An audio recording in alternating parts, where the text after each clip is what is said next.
Hebrew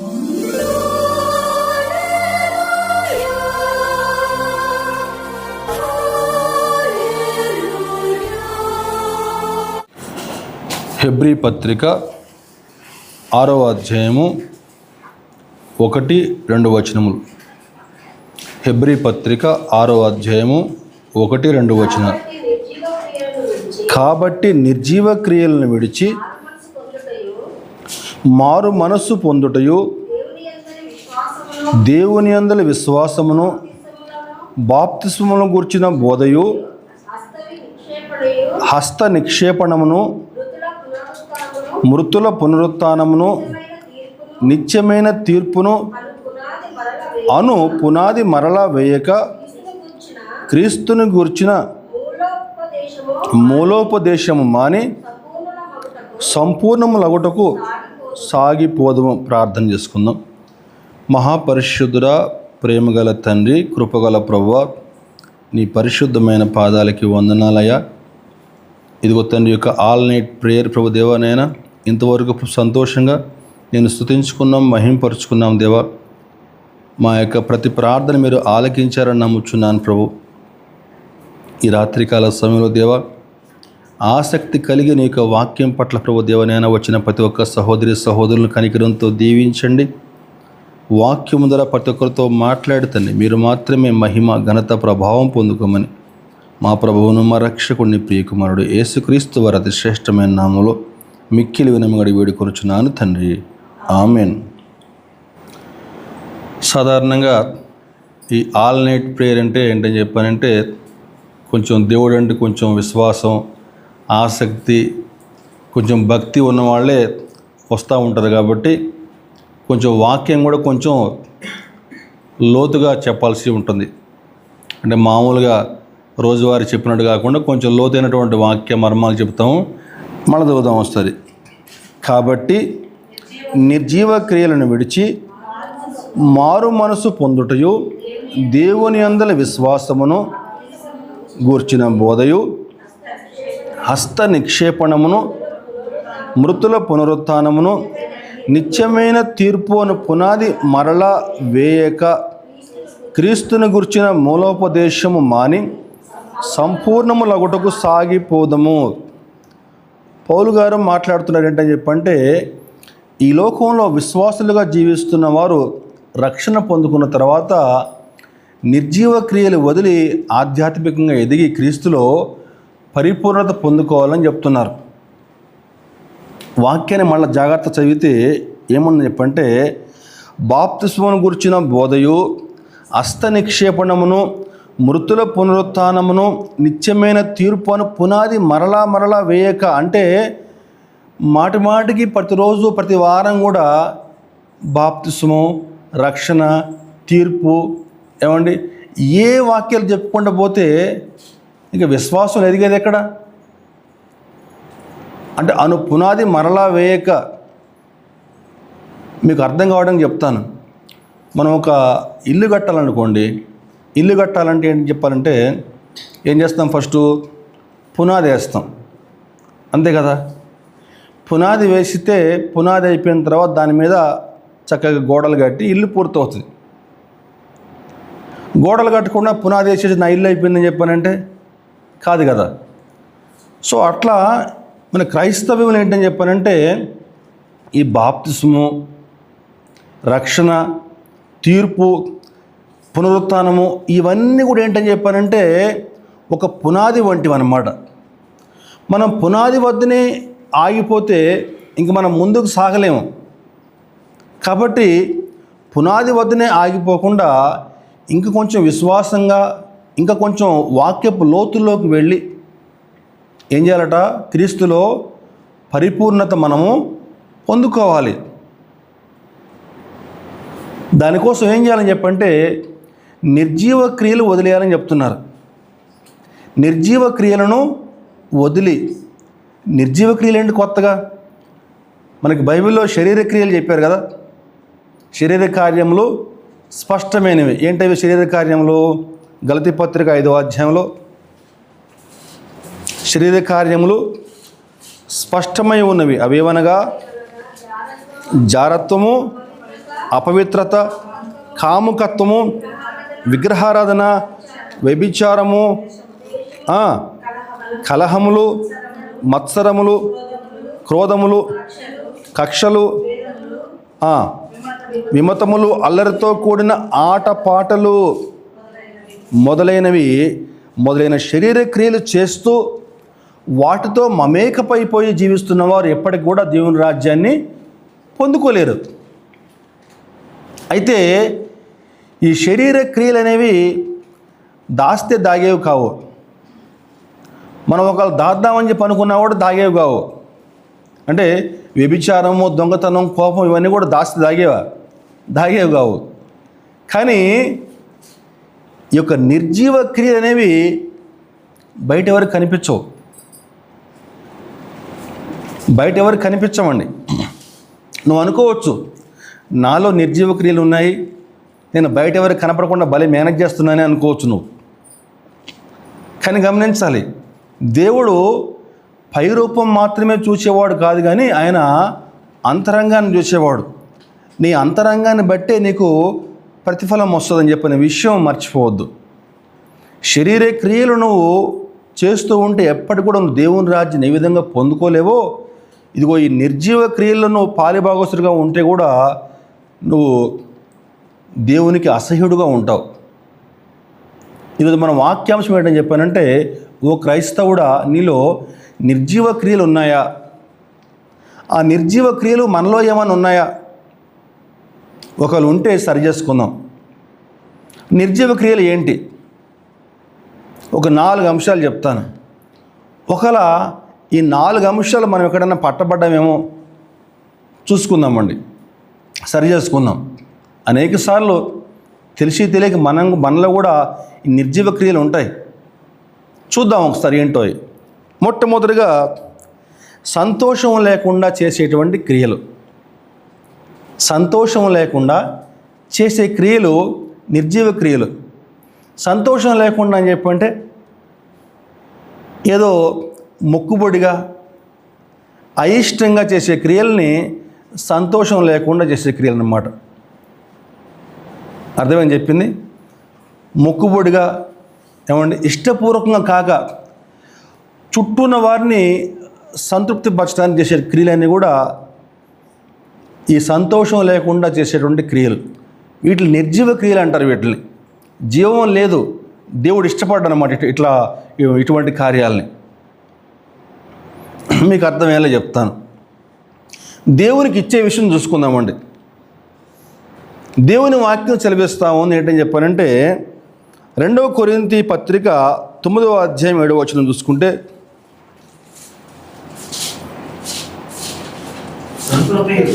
సణుగు కొనకయు బలవంతము కాకయు ప్రతివాడు తన హృదయంలో నిశ్చయించుకున్న ప్రకారము ఇయ్యవలెను, దేవుడు ఉత్సాహముగా ఇచ్చువారిని ప్రేమించును. ఉత్సాహంగా అని చెప్పానంటే ఎక్కడ సంతోషం ఉంటుందో అక్కడ ఉత్సాహం ఉంటుంది. నువ్వు దేవునికి కానుక ఇచ్చినప్పుడు కొంతమంది ఎట్లా ఉంటారని చెప్పానంటే, ఇచ్చేది ఇస్తూ ఉంటారు, పెట్టేది పెడతా ఉంటారు, ఊరికి సరుగుతూ ఉంటారు ఒకటే. దేవునికి ఇచ్చే విషయం కూడా ఏంటని చెప్పంటే, నువ్వు సంతోషంగా హృదయపూర్వకంగా దేవునికి ఎంత ఇవ్వగలవో అంత ఇవ్వు. అంతేగాని బైబిల్లో 10వ భాగం ఇయ్యమని చెప్పి ఉంది కదా, 10వ భాగం ఇవ్వకపోతే ఏమన్నా మాకు కీడొస్తుందేమో అని చెప్పని నువ్వు కొనుక్కుంటూ వచ్చి నువ్వు దేవునికి కానికియొద్దు. అట్లా కొనుక్కుంటూ వచ్చి కానికిస్తే అది నిర్జీవ క్రియ అంటాడు ప్రభు. నువ్వు సంతోషంగా హృదయపూర్వకంగా నువ్వు ఎంత కానుకివ్వగలవో అంతే కానుకివ్వు. అయితే ఒక విషయం గుర్తుపెట్టుకోవాలా, నువ్వు ఎంత ఇస్తావో అంత ప్రతిఫలం పొందుకుంటావు అనే విషయం మాత్రం మర్చిపోవద్దు. సమృద్ధిగా విత్తువాడు సమృద్ధిగా పంట కోయను అనే విషయం జ్ఞాపకం చేసుకుంటూ, మొక్కుబడిగా అయిష్టంగా ఏదో ఇవ్వాలి కాబట్టి పాస్ట్గా అనుకుంటారేమో అని చెప్పని కాకుండా, నీకు ఎంత నీ యొక్క శక్తి, నీ సామర్థ్యం ఎంత ఉందో అంతే ఇవ్వు. అలా ఇస్తే దేవునికి మహిమ. అలా కాకుండా నువ్వు అయిష్టంగా నువ్వు దేవునికి కానికిస్తే అది నిర్జీవ క్రియ అవుద్దండి. అదేవిధంగా మరొక విషయం చూసుకుంటే దేవుని యొక్క చిత్తం నెరవేర్చే విషయం ఏముంది ఇక్కడ వాక్యం మనకి? సంతోషం లేకుండా చేసే క్రియలు. ఈ సంతోషం లేకుండా చేసే క్రియలేమో మెయిన్ హెడ్డింగు, ఇవన్నీ సబ్ హెడ్డింగ్స్. సబ్ హెడ్డింగ్స్లో దేవునికి మనం ఇచ్చేటువంటి విషయం అని చెప్పి ఒకటి చెప్పాను. రెండవదిగా దేవుని యొక్క చిత్తం నెరవేర్చే విషయం. నేను ముందే చెప్పాను, కొంచెం వాక్యపు లోతుల్లోకి వెళ్తా అని చెప్పాను. కొంచెం జాగ్రత్తగా మనసు పెట్టిందాం. దేవుని యొక్క చిత్తం నెరవేర్చే విషయం మనకి కీర్తనలో దావీదు గారు చెప్తారు. కీర్తన 40వ అధ్యాయం 40వ దావీదు కీర్తన 8వ వచనం, నా దేవా నీ చిత్తము నెరవేర్చుట నాకు సంతోషము, నీ ధర్మశాస్త్రము నా ఆంతర్యములో ఉన్నది. దేవా నీ చిత్తం నెరవేర్చుట నాకు సంతోషము, నీ ధర్మశాస్త్రము నా ఆంతర్యములో ఉన్నది. అంటే దేవుని యొక్క చిత్తం నెరవేర్చడానికి మనం సంతోషంగా అడుగులు ముందుకు వేయాలండి. ఏంటి దేవుని చిత్తము? చాలా ఉన్నాయి దేవుని చిత్తాలు బైబిల్లో. ఒక రెండు చూసుకుందామండి. మొదటి తెస్సలోనిక 4వ అధ్యాయం 3వ వచనంలో, మొదటి తెస్సలోనిక 4వ అధ్యాయం 3వ వచనం చూస్తే, మీరు పరిశుద్ధులగుటయే అనగా మీరు జారత్వమునకు దూరముగా ఉండుటయే దేవుని చిత్తము. రక్షణ పొందుకున్న ప్రతి ఒక్కరు కూడా, విశ్వాసులుగా జీవిస్తున్న ప్రతి ఒక్కరు కూడా జారత్వానికి, పనికి మాలిన పాపిష్టి పనులకి దూరంగా ఉండటానికి సంతోషంగా మనం జీవించాలి. ఎందుకు చెప్పానంటే కొంతమంది ఎట్లా ఉంటారని చెప్పానంటే, అవకాశం రాక మంచి వరకు కనిపిస్తూ ఉంటారు. వారికి అవకాశం రాక ఎలా కనిపిస్తారు? వాళ్ళు పరిశుద్ధంగా కనిపిస్తూ ఉంటారు, మంచి వరకు కనిపిస్తూ ఉంటారు. వేరే వాడికి అవకాశం వచ్చింది, వాడు ఎంజాయ్ చేస్తాడని చెప్పి వీళ్ళు గొనుగుతూ ఉంటారు. వాడు పక్కోడు ఎంజాయ్ చేస్తూ ఉంటే వీడికి లోపల ఏమంటే కుమిలిపోతూ ఉంటాడు, నేను ఎంజాయ్ చేయలేకపోతున్నాను అని చెప్పని. జాగ్రత్తగా అర్థం చేసుకోవాలండి. దేవాన్ని చిత్తం నెరవేర్చడం నాకు సంతోషము అంటే, మనం క్రైస్తవులుగా జీవిస్తున్న మనం, యేసుక్రీస్తు రక్తంలో కడగబడ్డ మనం ఎలా జీవించాలని చెప్పానంటే, జారత్వానికి దూరంగా జీవించడానికి, పనికి మాలిన పాపిష్టి పనులు చేయకుండా దూరంగా జీవించడానికి ఎలా జీవించాలి? సంతోషంగా జీవించాలి. అంతేగాని నాకు అవకాశం రాలేదే అని చెప్పని పక్కోడు ఎంజాయ్ చేస్తూ ఉంటే ఏమంటే నువ్వు ఇక్కడ మదనపడిపోకూడదు. అలా నువ్వు కనుక నువ్వు ఏందని చెప్పంటే పబ్లిక్ కోసం నువ్వు అలా మంచివాడుగా నటిస్తూ ఉంటే అది దేవుని యొక్క చిత్తం నెరవేర్చినట్లు కాదు. కొంచెం లోతైన అర్థం అన్నమాట ఇది. దేవాన్ని చిత్తం నెరవేర్చడం నాకు సంతోషము. అదేవిధంగా మొదటి తిమోతి ఇంకా దేవుని చిత్తం ఏంటని చెప్పానంటే, మొదటి తిమోతి 2వ అధ్యాయం 4వ వచనం, మొదటి తిమోతి 2:4,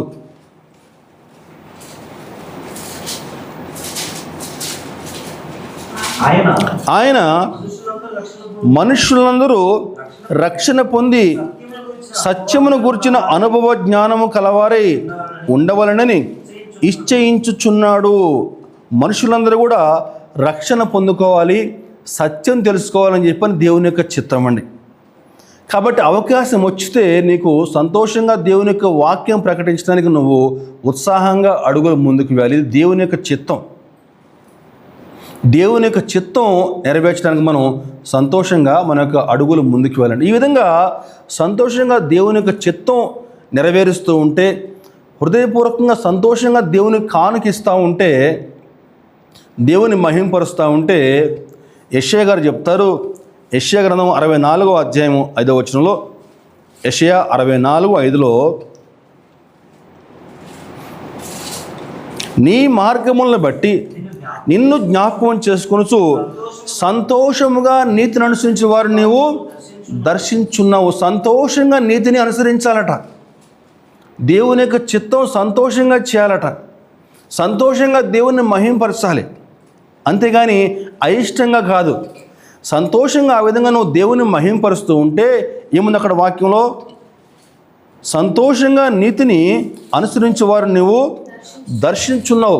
నువ్వు అలా జీవిస్తూ ఉంటే సంతోషంగా దేవుడు నీ హృదయంలో నివాసం ఉంటాడు.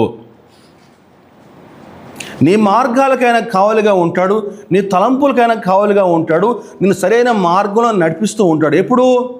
నువ్వు సంతోషంగా నువ్వు ఆయన చిత్తం నెరవేరుస్తూ ఉంటే, సంతోషంగా ఆయన నీతిని నువ్వు నెరవేరుస్తూ ఉంటే, అప్పుడు ఆయన నీ తలంపులకు కావలిగా ఉండి ఆయనను దర్శిస్తూ ఉంటాడు. అలా కాని పక్షంలో దేవుడు నీకు మేలు చేస్తున్నా సరే, దేవుడు నీ కుటుంబాల్లో ఆశీర్వాదాలు ఇస్తున్నా సరే, నువ్వు మొక్కుబడిగా ఆయన సన్నిధికి వస్తా పోతా, ఏదో ఆదివారం పూట రావాలి కాబట్టి ఇలా నువ్వు వస్తూ ఉంటే దేవుడు ఖచ్చితంగా నీకు శిక్ష వేస్తాడు. ఎట్లా వేస్తాడని చెప్పానంటే, మనకి వాక్యంలో చూస్తే ద్వితీయోపదేశకాండము 28వ అధ్యాయము 47-48, నీకు సర్వసమృద్ధి కలిగి ఉండి నీవు సంతోషముతో హృదయానందముతో నీ దేవుడైన యెహోవాకు నీవు దాసుడవు కాలేదు కనుక ఆకలి దప్పులతో వస్త్రహీనతతో అన్ని లోపములతో యెహోవా నీ మీదకి రప్పించి నీ శత్రువులకు దాసుడు అవుతావు. ఎట్లా ఉంది తెలుసా వాక్యం? ఇది ఏముంది వాక్యం కూడా? నువ్వు సంతోషంగా నువ్వు దేవుణ్ణి సేవించట్లేదు. నువ్వు తప్పే చేయాల్సిన పని లేదు, నువ్వు పాపమే చేయాల్సిన పని లేదు, నువ్వు వేరే వాడికి అన్యాయం చేయాల్సిన పని లేదు. నువ్వు సంతోషంగా నువ్వు దేవుని సేవించట్లేదు. దేవుడికి మేలు చేయట్లా నీ కుటుంబంలో. దేవుడికి మేలు చేసినప్పుడు నువ్వేం చేయాలి? సంతోషంగా నువ్వు దేవుని సేవించాలి, సంతోషంగా దేవుని యొక్క చిత్తం నెరవేర్చాలి. ఆ విధంగా సంతోషంగా నువ్వు జీవించకుండా ఏదో మొక్కుబడిగా వచ్చి మొక్కుబడిగా నువ్వు వెళ్తూ ఉంటే అది సంతోషంగా దేవుని సేవించినట్లు కాదు. అలా సంతోషంగా దేవుని సేవించకపోతే ఏముంది అక్కడ వాక్యంలో? నీకు ఆకలి దప్పులు కలుగుతాయి, నీ కుటుంబంలో కరువు వస్తుంది, నీ కుటుంబంలో కష్టం వస్తుంది. ఇంకా అన్ని లోపములతో యెహోవా నీ మీదకి రప్పించి నీ శత్రువులకు దాసుడు అవుతావు. వారు నిన్ను నశింపచే వరకు నీ మెడ మీద ఇనుప కాడి ఉంచుదురు. చాలా కఠినమైన మాట అండి. నీ చుట్టుపక్కల వారు నీ శత్రువులు అయిపోయి నువ్వు నశింప చేసే వరకు వారు నీ మెడ మీద ఇనుప కాడి ఉంచుతారటండి. కాబట్టి దేవుడు మనకి మేలు చేస్తూ ఉన్నప్పుడు ఏం చేయాలట? సంతోషంగా ఆయన నీతిని అనుసరించాలి. ఆ విధంగా సంతోషంగా నువ్వు ఆయనని సేవించకపోతే అవన్నీ కూడా నిర్జీవ క్రియలు అయిపోతాయి. ఇది మొట్టమొదటి అంశం అండి. రెండవ అంశం ఏంటని చెప్పంటే, ప్రేమ లేకుండా చేసిన క్రియలు. ప్రేమ లేకుండా చేసిన క్రియలు గమనించాలి. పాత నిబంధనలో మనకి మొత్తం 10 ఆజ్ఞలు ఇచ్చారు, అంతే కదా? పాత నిబంధన ఎన్నో ఆజ్ఞలు? పాత నిబంధనలు 10 ఆజ్ఞలు ఇచ్చారు. అయితే కొత్త నిబంధనకు వచ్చేసరికి 2 ఇచ్చారు. ఏంటవి? మొట్టమొదటి ఆజ్ఞ ఏంటి కొత్త నిబంధనలో? నీ పూర్ణ హృదయంతో, నీ పూర్ణ ఆత్మతో, నీ పూర్ణ బలముతో నీ దేవుడైన యెహోవాను సేవించాలి. నీ దేవుని ఎలా సేవించాలి? నీ పూర్ణ హృదయంతో, పూర్ణ ఆత్మతో, పూర్ణ బలంతో ఇది మొదటి ఆజ్ఞ. రెండవ ఆజ్ఞ, నిన్ను వలె నీ పొరుగు వారిని ప్రేమించుము. ఈ 2 ఆజ్ఞల్లో ధర్మశాస్త్రం అంతా కూడా ఇమిడి ఉంది అంటాడు ప్రభు. 2 ఆజ్ఞలు. శిలువలో మనకు 2 చెక్కలు ఉంటే, ఒకటి నిలువు చెక్క, ఇంకొకటి అడ్డపు చెక్క. నిలువు చెక్క మానవుడు దేవుని ఏ విధంగా ప్రేమించాలి సూచిస్తూ ఉంటే, అడ్డపు చెక్క మానవుడు తోటి మానవుడిని ఏ విధంగా ప్రేమించాలో చూపిస్తూ ఉందండి. శిలువకు అర్థం అది. నిలువు చెక్క దేవుడిని మానవుడు ప్రేమించడం చూపిస్తూ ఉంది. అడ్డపు చెక్క మానవుడు తోటి మానవుడిని ఏ విధంగా ప్రేమించాలి గమనించాలి. నువ్వు దేవుని ప్రేమించినట్లయితే ఆటోమేటిక్గా నువ్వు తోటి మానవులను కూడా నువ్వు ప్రేమించగలవు. ఎందుకంటే ఆధ్యాత్మికంగా అడ్డపు చెక్కకి ఆధారం నిలువు చెక్క. నువ్వు దేవుణ్ణి ప్రేమిస్తున్నట్లయితే ఆటోమేటిక్గా నువ్వు తోటి వ్యక్తిని ప్రేమించగలవు. ఎందుకంటే ఆ యొక్క ఆజ్ఞలు ఉన్నాయి కదా, అన్ని ఆజ్ఞలు కూడా ఆ అడ్డపు చెక్కని ఆధారం చేసుకునే ఉంటాయండి. కాబట్టి నువ్వు మొట్టమొదటిగా దేవుని నువ్వు ప్రేమించాలి. నువ్వు దేవుని ప్రేమించినట్లయితే నువ్వు తోటి మానవుడిని ప్రేమిస్తావు. ఆటోమేటిక్గా మిగిలిన ఆజ్ఞలన్నీ కూడా నువ్వు నెరవేరుస్తావు. నిలువు చెక్క లేకపోతే అడ్డపు చెక్క లేదు. దాని అర్థం ఏంటని చెప్పానంటే నువ్వు దేవుణ్ణి ప్రేమించకపోతే నువ్వు తోటి మానవుడిని నువ్వు ప్రేమించలేవు. ఫలితము నువ్వు మిగిలిన ఆజ్ఞలు కూడా నువ్వు నెరవేర్చలేవు. అర్థమైందండి? నువ్వు దేవుణ్ణి ప్రేమిస్తే తోటి మానవుడిని నువ్వు ప్రేమించగలవు. తోటి మానవుడిని ప్రేమించగలవు అంటే మిగిలిన ఆజ్ఞలన్నీ కూడా ఆటోమేటిక్గా నువ్వు నెరవేరుస్తున్నట్టు లెక్క. అదే నువ్వు దేవుణ్ణి ప్రేమించలేకపోతే తోటి మానవుడిని ప్రేమించలేవు, మిగిలిన ఆజ్ఞలను కూడా నువ్వు నెరవేర్చలేవు. ఎఫెసీ సంఘపు పెద్దని దేవుడు ఇలాగే హెచ్చరించాడు. ప్రకటన గ్రంథం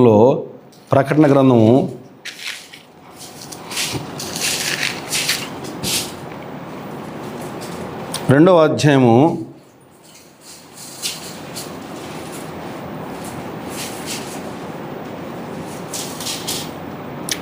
4వ వచనం. అయినను మొదట నీకుండిన ప్రేమను నువ్వు వదిలితివని నేను నీ మీద తప్పు ఒకటి మోపవలసి ఉన్నది. అయినను మొదట నీకుండిన ప్రేమను నువ్వు వదిలితివని చెప్పని. నీలో ఆసక్తి ఉంది, క్రియలు ఉన్నాయి, అన్నీ ఉన్నాయి, కానీ నువ్వు దేవుని ప్రేమించలేకపోతా ఉన్నావు. దేవుని నువ్వు ప్రేమించలేకపోతే ఇవన్నీ కూడా వ్యర్థమే అంటాడు ప్రభు. అందుకే అక్కడ పేతురును కూడా ప్రభు యోహాను సువార్త చివరి అధ్యాయంలో ఏమంటాడు ప్రభు? పేతురు, వీటన్నిటికంటే నువ్వు నన్ను ఎక్కువగా ప్రేమిస్తున్నావా అంటాడు. అప్పుడు పేతురు అంటాడు, అవును ప్రభా, ప్రేమిస్తున్నానని చెప్పని. ఈరోజు ఒకవేళ అదే ప్రశ్న మనల్ని అడిగితే మన సమాధానం ఏముంది?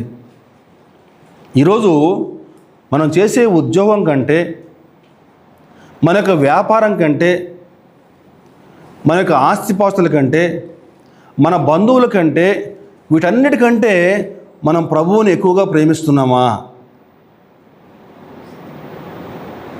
మన జవాబు ఏమేమి ఉంటుంది? ఒకవేళ మనం అవును అన్నట్లయితే నువ్వు మందిరానికి ఎప్పుడు కూడా నువ్వు ఆలస్యంగా రానే రావు. ఒకవేళ అవును అన్నట్లయితే ఖచ్చితంగా నీకు సువార్త చెప్పే అవకాశం వస్తే ఖచ్చితంగా నువ్వు సువార్త చెప్పగలవు. రక్షించబడ్డ నీవు, రక్షణ పొందుకున్న నీవు ఇంతవరకు ఎంతమందికి నువ్వు సువార్త చెప్పగలిగావు? ఎంతమంది రక్షణలోకి నువ్వు నడిపించగలిగావు? దేవుని మందిరంలో పనులు చేయాలని చెప్పంటే నువ్వు ఎంత ఆసక్తి కనపరుస్తూ ఉన్నావు? నువ్వు దేవుని ప్రేమించేవాడుగా ఉన్నట్లయితే. ప్రేమ లేకుండా చేసే క్రియలన్నీ కూడా నిర్జీవ క్రియలే అంటుండే వాక్యం. దేవుని మనం అధికంగా ప్రేమిస్తున్నామా? ఆ రోజు పేతుర్ని ప్రభు అడిగినట్లుగా వీటన్నిటికంటే నువ్వు నన్ను ఎక్కువగా ప్రేమిస్తున్నావా అని చెప్పంటే మన సమాధానం ఏమై ఉంది? అయితే గమనించాలి, మనం ఎక్కువగా మనం ప్రేమిస్తున్నా సరే, మనం ప్రేమగా ఉన్నా సరే, కొన్నిసార్లు మన చుట్టూ ఉన్నవారు మనల్ని ద్వేషిస్తూ ఉంటారు, శపిస్తారు కూడా. అలా ద్వేషించినప్పుడు, శపించినప్పుడు, శాపనార్థాలు పెట్టినప్పుడు మనం ఏ విధంగా స్పందించాలి? క్రైస్తవులుగా జీవిస్తున్న మనము, దేవుని ప్రేమిస్తున్న మనము ఏ విధంగా స్పందించాలి? దేవుని వాక్యం సెలవిస్తూ ఉంది, వారిని హృదయపూర్వకంగా క్షమించడం సరిపోదు. హృదయపూర్వకంగా వారిని క్షమించి ఏం చేయాలట, వారిని మళ్ళా మనం ప్రేమించాలి. కొంతమంది క్షమిస్తారు కానీ వాళ్ళని ప్రేమించలేరు. కానీ వాక్యం చెప్తా ఉంది, హృదయపూర్వకంగా వారిని క్షమించి ఏం చేయాలట, ప్రేమించాలి కూడా. అలా నువ్వు చేయని పక్షంలో నీ భక్తి అంతా కూడా నిర్జీవ భక్తి అయిపోద్ది. ఏం చెప్పాం వాక్యంలో? బాప్తిస్మము, పునరుత్థానము, తీర్పు ఈ విషయాల వద్దనే ఆగిపోకుండా కొంచెం లోతుగా వెళ్ళి విశ్వాసంలో ఎదిగి క్రీస్తులో పరిపూర్ణులుగా కావాలని చెప్పని దేవుని వాక్యం సెలవిస్తూ ఉందండి. ఇదిగో ఈ విధంగా మనం లోతుకి వెళ్ళాలి. దేవుని వాక్యపు లోతుల్లోకి వెళ్ళి మనం బైబిల్ ఏం చెప్తా ఉందో మనం తెలుసుకోవాలండి. ప్రేమ లేకుండా మనం క్రియలు చేస్తూ ఉన్నట్లయితే అవన్నీ కూడా నిర్జీవ క్రియలు అయిపోతాయి. ఇది రెండవ అంశం. మూడవ అంశం ఏంటని చెప్పానంటే ఆసక్తి లేకుండా చేసిన క్రియలు. ఆసక్తి లేకుండా చేసిన క్రియలండి. ప్రకటన గ్రంథం 3వ అధ్యాయము 15-16. నీ క్రియలు నేను ఎరుగుదును, నువ్వు చల్లగానైనను వెచ్చగానైనా లేవు. నువ్వు చల్లగానైనను వెచ్చగానైనా ఉండిన మేలు, నువ్వు వెచ్చగానైనను చల్లగానైనా ఉండక నులివెచ్చనగా ఉన్నావు కనుక నేను నిన్ను నా నోట నుండి ఉమ్మివేయ ఉద్దేశించుచున్నాను. గమనించాలండి, ఇది వచనం మనకు అందరికీ బాగా తెలిసిన వచనమే. ఇక్కడ ఈ సంఘ పెద్ద ఎట్లా ఉన్నారని చెప్పారంటే పూర్తిగా లోకానుసారులుగా లేరు, చల్లగా అయిపోయి అట్లా అని చెప్పి దేవుని కొరకు మరి మండుతున్నారంటే అట్లా మండట్లేదు. పూర్తి చల్లగా లోకానుసారులుగా అయిపోలేదు, అట్లా అని చెప్పని దేవుని కోసం మండట్లేదు కూడా. ఎలా ఉన్నారు? అర్ధ హృదయంతో దేవుని ఆరాధన చేస్తూ ఉన్నారు. మనం ఇప్పుడే చెప్పుకున్నాం, మొదటి ఆజ్ఞ ఏం చెప్పుకున్నాం? నీ పూర్ణ హృదయంతో, పూర్ణ ఆత్మతో, పూర్ణ బలంతో ఏం చేయాలట? దేవుణ్ణి సేవించు. మరి ఇక్కడ ఏం చేస్తున్నాడు వీడు? చల్లగానైనా లేడు, వెచ్చగానైనా లేడు. ఎలా ఉన్నాడు? అర్ధ హృదయంతో దేవుని ఆరాధన చేస్తూ ఉన్నాడు. అర్ధ హృదయంతో దేవునికి ప్రార్థన చేస్తూ ఉన్నాడు. అర్ధ హృదయంతో దేవుని ఆరాధన చేస్తే, అర్ధ హృదయంతో దేవునికి ప్రార్థన చేస్తే ఉమ్మేస్తా అని చెప్తున్నాడు ప్రభు. ఆనాడు ఆ సంఘ పెద్దడు ప్రభు చెప్పాడు, అట్లనే ఈనాడు మనతో కూడా అదే చెప్తున్నాడు. అర్ధ హృదయంతో నువ్వు ప్రార్థన చేస్తే, అర్ధ హృదయంతో నువ్వు దేవునికి ఆరాధన చేస్తే నా నోటి నుండి నిన్ను ఉమ్మేస్తా అని చెప్తున్నాడు. అర్ధ హృదయంతో ప్రార్థన చేయటం అంటే ఏంటి? మనం అలా చేస్తామా? ఎప్పుడన్నా చేస్తారు చాలామంది. ఎట్లా చేస్తారు పాస్టర్ గారు? నువ్వు ఏదైనా ఒక కొత్త ఉద్యోగానికి వెళ్తా ఉన్నావు, పాస్టర్ గారికి ఫోన్ చేసావు, పాస్టర్ గారు కొంచెం ప్రార్థన చేయాలి, పాస్టర్ గారు రమ్మన్నారు నిన్ను. వస్తూ ఉన్నావు పాస్టర్ గారి దగ్గరికి.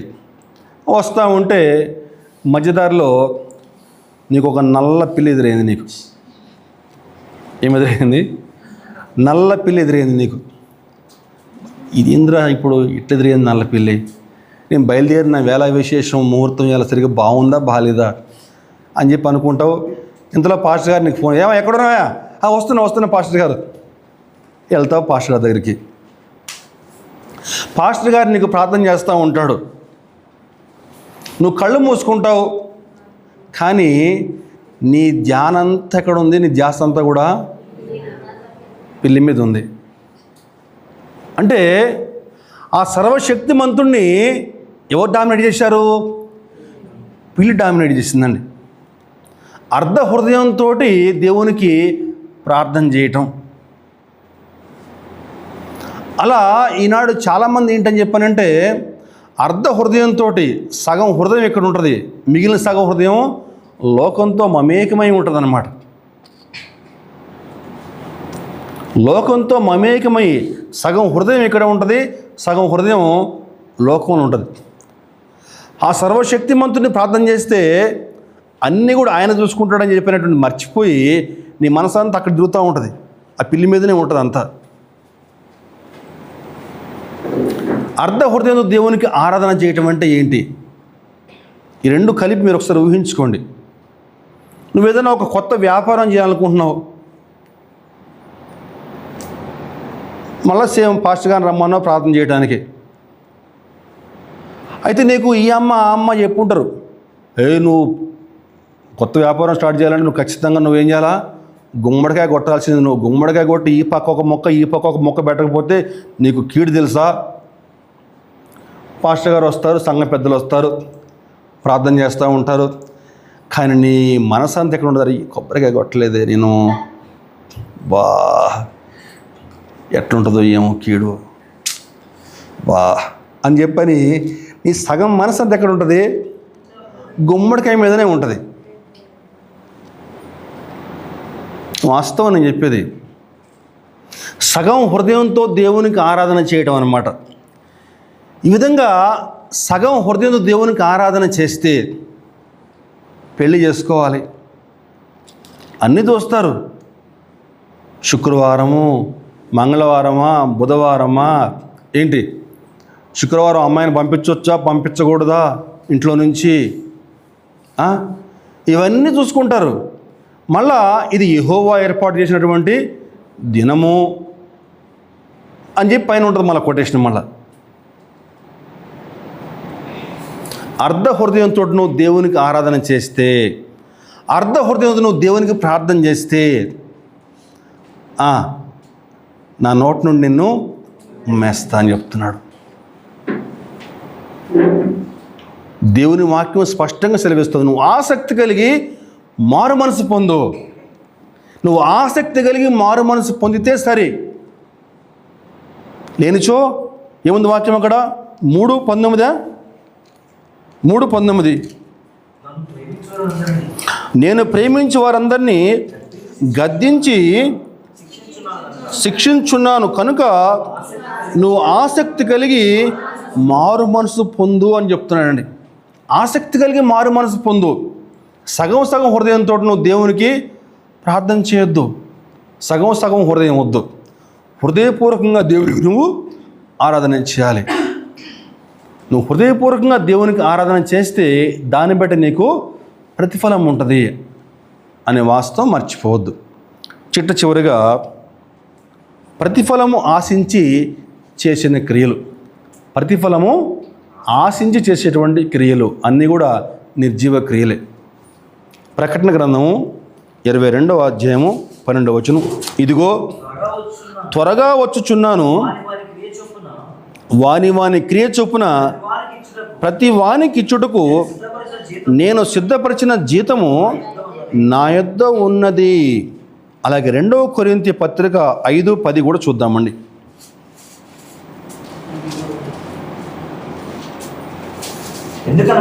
ఎందుకనగా తాను జరిగించిన క్రియల చొప్పున అవి మంచివైనను సరే చెడ్డవైనను సరే దేహముతో జరిగించిన వాటి ఫలమును ప్రతివాడు పొందునట్లు మనమందరమును క్రీస్తు న్యాయపీఠం ఎదుట ప్రత్యక్షము కావలేను. ఈ 2 వచనాలు చదివితే మనకి ఏమర్థమవుతుంది చెప్పనంటే, దేవుని పట్ల మనం నమ్మకంగా జీవిస్తే మనకు ఖచ్చితంగా ప్రతిఫలం లభిస్తుంది. అంతే కదా? అదే ఉంది వాక్యం. వాని క్రియ చొప్పున ప్రతి వానికి ఇచ్చుటకు నేను సిద్ధపరిచిన జీతము నా యొద్ద ఉంది. అలాగే కొరింథీ పత్రికలో కూడా దేహముతో జరిగించిన వాటి ఫలమును ప్రతివాడు పొందినట్లు మనమందరము క్రీస్తు న్యాయపీఠం ఎదుట ప్రత్యక్షము. అంటే మనం దేవుని పట్ల మనం నమ్మకంగా జీవిస్తే మనకు తప్పకుండా ప్రతిఫలం లభిస్తుందండి. బలా నమ్మకమైన మంచి దాసుడా అని చెప్పిన దేవుడు అందరి ముందు, లోకమంతరి ముందు మనల్ని మెచ్చుకుంటాడు మనం దేవుని పట్ల నమ్మకంగా జీవిస్తే. అయితే ప్రతిఫలం కోసమే నువ్వు జీవించేవాడిగా ఉన్నట్లయితే, దేవుని మందిరానికి వస్తే నాకు మేలు కలుగుద్ది, దేవుని కానుకిస్తే మేలు కలుగుద్ది, ఈ మంచి పని చేస్తే నాకు ఈ మేలు కలుగుద్ది అని చెప్పి నువ్వు ప్రతిఫలం ఆశించి జీవించేవాడిగా ఉన్నట్లయితే అవన్నీ కూడా నిర్జీవ క్రియలే అంటాడు ప్రభు. అంటే ప్రతిఫలం కోసం ఆశించి నువ్వు దేవుణ్ణి సేవించొద్దు. నువ్వు దేవుణ్ణి హృదయపూర్తిగా సంతోషంగా సేవించాలి, అంతవరకు నువ్వు చేసే పని. అలా కాకుండా ప్రతిఫలం కోసం నువ్వు జీవించేవాడుగా ఉంటే అవన్నీ కూడా నిర్జీవ క్రియలే, వాటి వల్ల పెద్ద ఉపయోగం లేదని చెప్పి అంటాడు ప్రభు. పేతురు ఒకసారి ఇట్లాగే ప్రభువుతో చెప్తున్నాడు, ప్రభువా మేమందరినీ కూడా విడిచిపెట్టి నేను వెంబడిస్తూ ఉన్నాం కదా, మరి మాకేంటి లాభం అంటాడు పేతురు. చూద్దాం ఒకసారి ఆ మాట.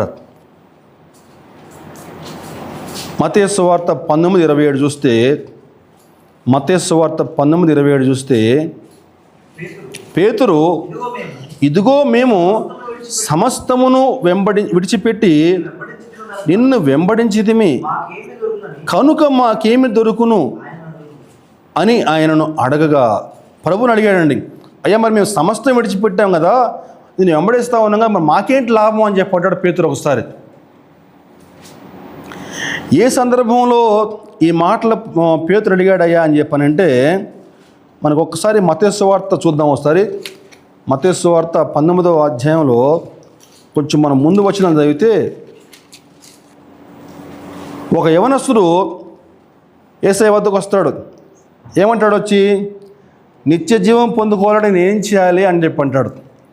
యేసుప్రభు అంటాడు వాడిని, ఆజ్ఞలన్నీ పాటిస్తున్నావా? ఓ అన్నీ పాటిస్తున్నా బ్రహ్మాండంగా అని చెప్పి అంటాడు. అప్పుడు ప్రభు అంటాడు, అయితే నీ ఆస్తి నీకు ఎక్కువగా ఉంది కాబట్టి నీ ఆస్తిని అమ్మి నువ్వు బీదలకి పనిచేసి అటు తర్వాత వచ్చి నన్ను వెంబడించు అని చెప్పి అంటాడు. వాడు మిక్కిలి ఆస్తి గలవాడు కనుక వాడు మూతి ముడుచుకుని వెళ్ళిపోతాడు పక్కకి. అప్పుడు అంటాడు పేతురు, అట్లయితే మేము మొత్తం వదిలిపెట్టి నేను వెంబడిస్తున్నాం కదా, మరి మాకేంటి లాభం అంటాడు పేతురు. అలా అన్నప్పుడు ప్రభు ఇచ్చిన జవాబు ఏంటని చెప్పానంటే 19:28 యేసు వాడుతూ ఇట్లనను, పునర్జన్మం నందు మనుష్య కుమారుడు తన మహిమగల సింహాసనం మీద ఆసీనుడే ఉండినప్పుడు నన్ను వెంబడించిన మీరును 12 సింహాసనముల మీద ఆసీనులై ఇశ్రాయేలు 12 గోత్రముల వారికి తీర్పు తీర్చుదురు అని చెప్తారండి. అంటే మనుష్య కుమారుడు తన మహిమగల సింహాసనం మీద ఆసీనుడే ఉన్నప్పుడు మీరందరూ కూడా 12 సింహాసనం మీద ఆసీనులే, అందరికి కూడా మీరు తీర్పు తీరుస్తారు, ఇది మీకు కలిగేటువంటి లాభము అని చెప్పి వారికి చక్కగా క్లాస్ బిగుతాడు. నెక్స్ట్ అధ్యాయంలో ఏంటని చెప్పానంటే ఒక చక్కని ఉపమానం చెప్తాడండి. 20వ అధ్యాయం చూస్తే 20వ అధ్యాయం మనకు చక్కని ఉపమానం కనిపిస్తుంది.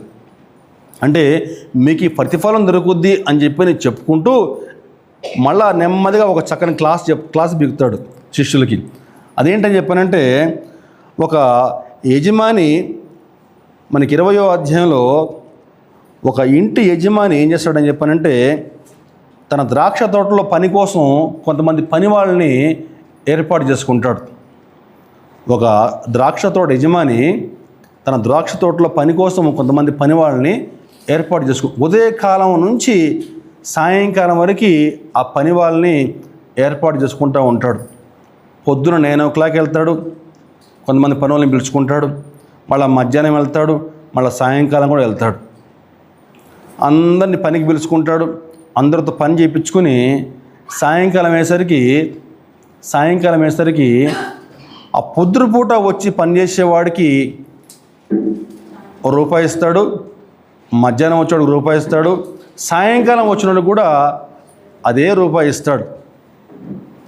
అప్పుడు పొద్దుపూట వచ్చిన వాళ్ళు అంటారు, మేము పొద్దునుంచి పని చేస్తూ ఉన్నాం కదా, మరి మాకేంటి లాభం అని చెప్పని. అప్పుడు యజమాని అంటాడు, ఏమంటాడని చెప్పానంటే, యజమాని నేను మాట్లాడుకుంది మీకు ₹1కి కదా, మీరు ₹1కి వస్తా అని చెప్పారు కదా, మీ ₹1 మీకు ఇచ్చాను. చిట్టు చివరి వచ్చిన వాళ్ళు ప్రతిఫలం ఆశించి రాలేదు, ఎంత వస్తే అంతలని చెప్పి వచ్చారు, పని చేశారు, వాళ్ళకు కూడా అదే ₹1 దక్కింది అని చెప్పానంట. ఏముంది చెప్పండి వాక్యంలో, మొదటి వారు ఈ ప్రకారమే కడపటి వారు 20:16 అండి. ఈ ప్రకారమే కడపటి వారు మొదటి వారగుదురు, మొదటి వారు కడపటి వారగుదురు. ఇదండి వాక్యం. అంటే ప్రతిఫలం కోసం మనం దేవుని మనం సేవించకూడదు. ఏదో మనకు లాభం వస్తుంది కదా అని చెప్పని మనం మంచి పనులు చేయడం కాదు, కానీ మనకు అప్పచెప్పిన పని హృదయపూర్వకంగా మనం దేవుణ్ణి సేవించాలి, హృదయపూర్వకంగా దేవుణ్ణి ప్రేమించాలి, హృదయపూర్వకంగా దేవునికి ప్రార్థన చేయాలి. మనకు చేతనైన సాయం, నీకు ఎంత చేత సాయం వేరే వాళ్ళకి సేవ చేసుకుంటా నువ్వు ఈ లోకంలో నీకు అప్పచెప్పిన పని జాగ్రత్తగా నమ్మకంగా చేయటమే నువ్వు చేయాల్సిన పని. ఆ విధంగా ప్రతిఫలం ఆశించి చేస్తే అవన్నీ కూడా నిర్జీవ క్రియలు అయిపోతాయండి. ఈ 4 నిర్జీవ క్రియలు మనలో ఒకవేళ ఏమైనా ఉన్నాయేమో, మనమేమన్నా ఆ విధంగా జీవిస్తూ ఉన్నామేమో, జాగ్రత్తగా సరి చేసుకుంటూ మనకి ముందుకు సాగి దేవునికి మరింత మహిమకరంగా జీవిద్దామండి. దేవునికి స్తోత్రం. హల్లెలూయా. దేవుడు కొద్ది మాటలు దీవించును గాక.